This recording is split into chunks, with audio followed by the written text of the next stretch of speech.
Hello students, good morning, good afternoon, good evening at the what time you are watching it. Okay, my name is CA Piyush Bhatia and today we will be talking about CA Inter Law. आज हम जो आपका ये exam आने वाला है CA Inter Law का, इसके बारे में बात करेंगे कि हमें ये एग्ज़ाम कैसे करना है, कैसे इसके बारे में रिवाइज़ करना है और जब ये एग्ज़ाम हमारे पास आएगा तो हमें कैसे उसके ऊपर काम करना है ताकि हमारा एग्ज़ाम अच्छे से हो पाए। तो सबसे पहले आपको पता ही होगा जैसे हमारे CA इंटर लॉ के अंदर दो पार्ट्स हैं, एक है कॉर्पोरेट लॉ जो कि हमारा 60 मार्क्स का है, second one is other laws जिसके अंदर हमारे बहुत सारे लॉज आते हैं। For example negotiable instrument act है, इंटरप्रिटेशन ऑफ स्टैट्यूज है, ये सब है। ठीक है, उसके बारे में हम आगे बात करेंगे। सबसे पहले हम शुरू करते हैं कि हमें CA इंटर लॉ का जो एग्ज़ाम है उसके तैयारी कैसे करनी है, मतलब हमने अपनी शुरुआत कैसे करनी है, क्योंकि शुरुआत अच्छी होगी तो आगाज़ अच्छा होगा। ठीक है, तो बेसिकली स्टार्ट करने से पहले मैं आपको बताना चाहूँगा कि CA इंटर लॉ के लिए हमारे 4 पिलर्स हैं and that pillars are 4 words, that is PUAL। द P here denotes prioritize your topics। आपको क्या टॉपिक्स पहले पढ़ने हैं, क्या टॉपिक्स आपको बाद में पढ़ने हैं, वो आपको खुद प्रायोरिटाइज करने हैं। जब आप एक बार टॉपिक्स को प्रायोरिटाइज कर लेंगे तो आपकी यहाँ पर टाइम बहुत सेव हो जाएगा और आपको पता होगा आपको कैसे आगे चलना है। ठीक है, the second one is U, that is understanding.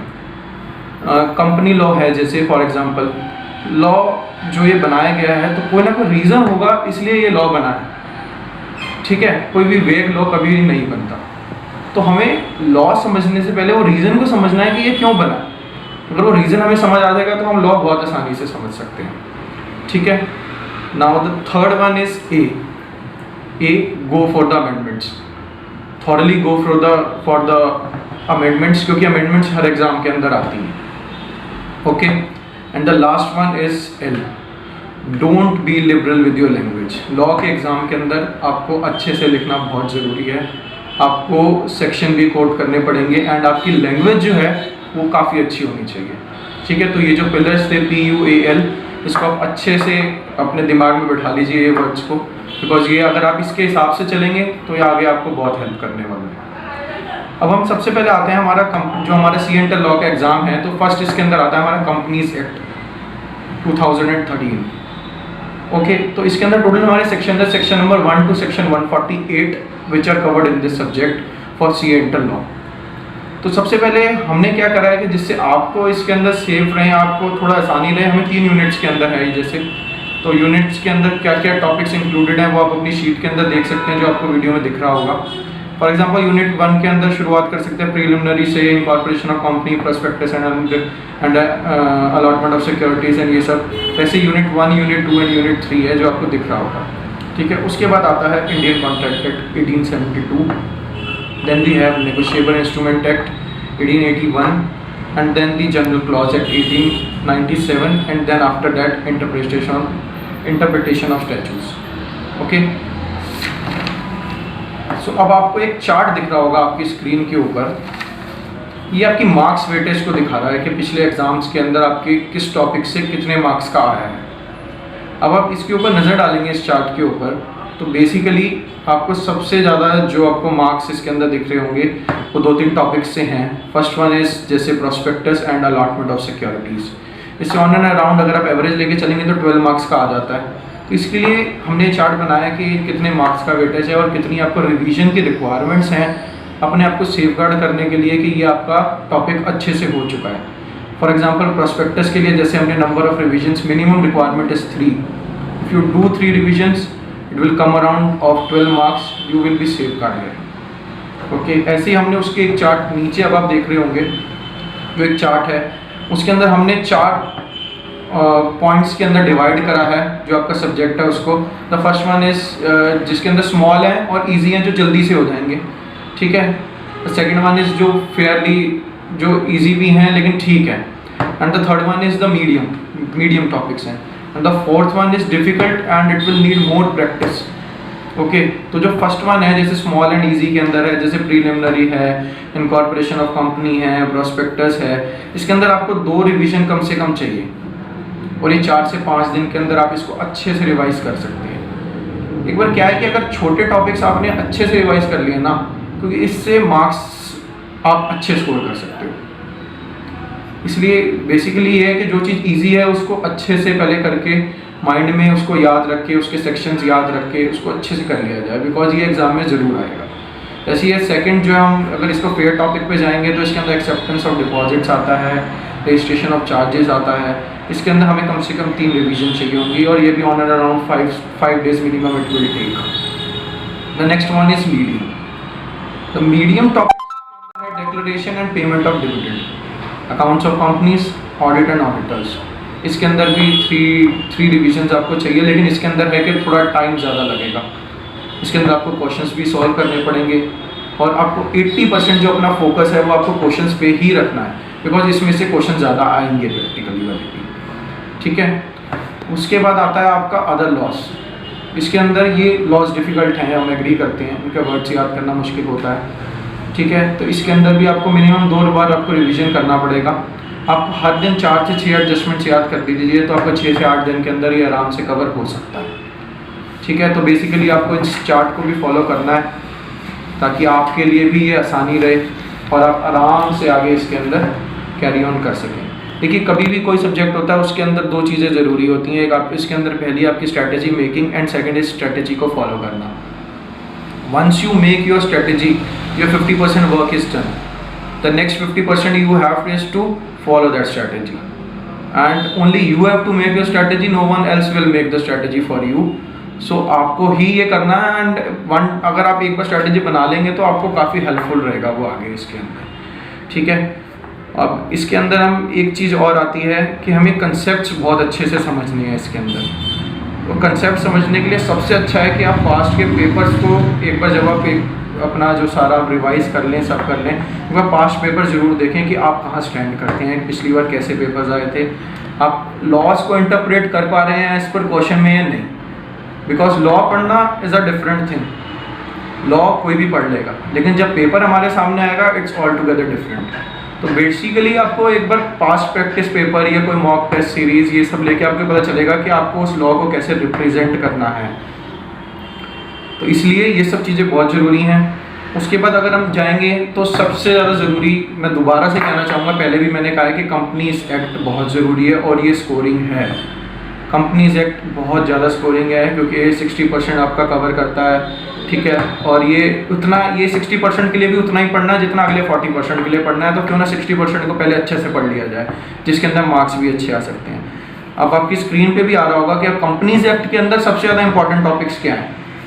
Number deposits, incorporation, share capital, dividend, buyback, हिसॉप, डिबेंचर्स, अकाउंट्स। ठीक है, तो अब ये हमने एक लॉ वाइज इसको आगे बताया कि कौन से टॉपिक्स के अंदर क्या इंपॉर्टेंस है। ऐसे इंडियन कॉन्ट्रैक्ट के हैं जो केस बेस्ड स्टडीज़ हैं, other rules, capacity to contract, ये सब आपके यहाँ पे शो हो रहा होगा। उसके बाद पेमेंट ऑफ बोनस एक्ट है, उसके अंदर payment as a part of salary, deduction. ठीक है, ईपीएफ के अंदर बेसिक वेजेस। तो ये कुछ टॉपिक्स हैं जो आपको दिख रहे होंगे, जो एक मिनिमम टॉपिक्स करना आपको बहुत ज़रूरी है क्योंकि ये बहुत इंपॉर्टेंट टॉपिक्स हैं। ठीक है, उसके बाद एक चार्ट आएगा आपके पास कि वीडियो पे आप देख रहे होंगे। इसके अंदर ये है कि किस टॉपिक से पिछले एग्जाम्स के अंदर कितने ज़्यादा क्वेश्चन आए। ठीक है, तो अगर आप इसके अंदर देखोगे तो फिर आपको, जैसे हमने पहले कहा था प्रोस्पेक्टस, इसके अंदर भी अराउंड 6 क्वेश्चन आए हुए हैं। शेयर कैपिटल एंड डिबेंचर के अंदर अराउंड 13 क्वेश्चन आए हुए हैं इन पास्ट एग्जाम्स। ठीक है, ऐसे ही मैनेजमेंट एडमिनिस्ट्रेशन के अंदर अराउंड 19 क्वेश्चन आए हुए हैं। तो ये चार्ट से आप आराम से अपना फ़ायदा ले सकते हैं कि आपको कौन सी चीज़ कैसे पढ़नी है और आपको पता भी चल जाएगा कौन सी चीज़ क्या कितनी इंपॉर्टेंट है। और एक बात और, आपके इस बार एमसीक्यूज़ भी आने हैं। तो बेसिकली क्या है कि फर्स्ट 20 मिनट्स के अंदर आपको एमसीक्यू अटेम्प्ट करने हैं। बिल्कुल आप फ्रेश माइंड हो, आपको पेपर मिला है, सबसे पहले you have to attempt the MCQs. और जो भी मुश्किल टॉपिक है ना उसको बाद के लिए छोड़ दो। जितने भी मुश्किल टॉपिक हैं, जो पहले आता है अच्छे से करना है। फर्स्ट 20 मिनट्स के अंदर एमसीक्यू करके आपको जो आता है उसकी तरफ आप जाइए, ना कि जो चीज़ आपको मुश्किल लग रही है वो आपको बाद में ही करनी है। ठीक है, सबसे पहले आपको एमसीक्यूज करने हैं, फिर आपको कंपनीज एक्ट के क्वेश्चंस करने हैं, आपको जो अदर लॉज के क्वेश्चन है वो आपको लास्ट के 1 घंटे के लिए रखने हैं। ठीक है, और एक चीज़ मेरे से कई स्टूडेंट्स ने पूछा है कि हम लेंथ कितनी रखें अपने आंसर की कि हमें अच्छे मार्क्स मिल पाए। लेंथ कभी भी मैटर नहीं करेगी आपके आंसर के अंदर। It's only matter is what quality you have written, quantity will not matter. वो आपको क्वालिटी अच्छी लिखनी है। अगर आप क्वालिटी अच्छी लिखोगे, उसकी अगर लेंथ कम भी है, you will get your marks. मैं आपको बताता हूँ एक बार आपको क्वेश्चन कैसे लिखना है। जब आपने क्वेश्चन पढ़ा, ठीक है, क्वेश्चन पढ़ने के बाद आपको बेसिकली आपके दिमाग के अंदर आपको तैयार करके जाना है कि आप you have to write the answer in 4 parts. Okay, 4 parts के अंदर आपको सेग्रीगेट करना है, फर्स्ट, सेकंड, थर्ड, फोर्थ। इससे the main benefit is that the person who is checking your exam, it will be easy for him, and we have to make his work easy so that our work is also easy in getting the marks from him. Okay, so जो 4 part मैंने आपको बताया, the first part is आपको इसके अंदर heading mention करनी है section की। ओके, सबसे पहले आपको फर्स्ट पार्ट लिखना है, जैसे कि क्वेश्चन के अंदर कौन सा सेक्शन एप्लीकेबल है उसके बारे में आपको बताना है, ठीक है। सेकंड पार्ट के अंदर आपको जो अपने सेक्शन ऊपर लिखा है उससे रिलेटेड जो प्रोविजन है उसको आपने सिर्फ एक्सप्लेन करना है, ठीक है। अभी हम क्वेश्चन पे कुछ नहीं जा रहे, आपने क्वेश्चन पढ़ लिया, आपको पता चल गया इसमें ये सेक्शन लगता है, आपने सेक्शन लिख दिया, अब आपने उस सेक्शन को एक्सप्लेन कर दिया, ठीक है। यहाँ से आपकी क्वालिटी काफ़ी इंक्रीज हो गई आंसर की। ओके, थर्ड पार्ट के अंदर अब आपने क्वेश्चन पे जाना। Now you have to write the facts of the question which is mentioned in the question paper. once you have seen your question, just jot down the facts about the question। जैसे ही question है वैसे आपको बताना है कि ये इसके facts. The fourth part is which is the most important, जो आपको मार्क्स दिलाएगा, दैट इज द कंक्लूजन। जो आपने सेकंड पॉइंट का प्रोविजन लिखा है, थर्ड पॉइंट का आपने फैक्ट्स लिखा है, यहाँ पर दोनों का आपको सबमर्ज कर दोगे। जब इस फैक्ट्स के ऊपर वो कंक्लूजन लगा, जब इस फैक्ट्स के ऊपर वो प्रोविजन लगे, तो उसका कंक्लूजन क्या निकला, इस जो आपको क्वेश्चन था उसके अंदर क्या हुआ, आपको उसका कंक्लूजन देना है और आंसर देना है। और ये आप 2 से 3 लाइन में आराम से कर सकते हैं। ऐसे क्या हुआ कि आपके 4 पार्ट में आंसर हो गया, चेक करने वाले के लिए भी आंसर चेक करना इजी रहा, आपके भी 4 पार्ट कवर हो गए, and it will look good, ठीक है। ये आपकी आराम से शो करेगा कि आपने अच्छे से पढ़ाई करी है, आपने अच्छे से काम करा अपने सब्जेक्ट्स के ऊपर, ये पता चलेगा चेकर को भी। नेक्स्ट हम आते हैं इसके अंदर केस लॉस के ऊपर। केस लॉस भी करना बहुत इंपॉर्टेंट है।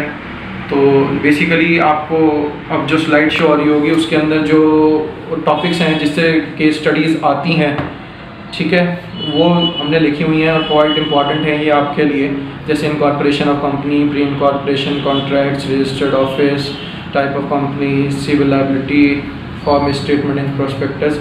इससे केस स्टडी ज़रूर आएगी और ये आपको अच्छे से करना है। राइट इशू ओनरशिप आपको बहुत अच्छे से करना है, और अमेंडमेंट्स भी इसके लिए हमने सेपरेटली आपको प्रोवाइड कराई हैं, जिसका आपको ध्यान रखना है। You have to keep that in your mind also. Okay, so basically ये सब चीज़ें थी जो मैं आपको समझाना चाहता था आपके सीए इंटर लॉ के लिए, ठीक है।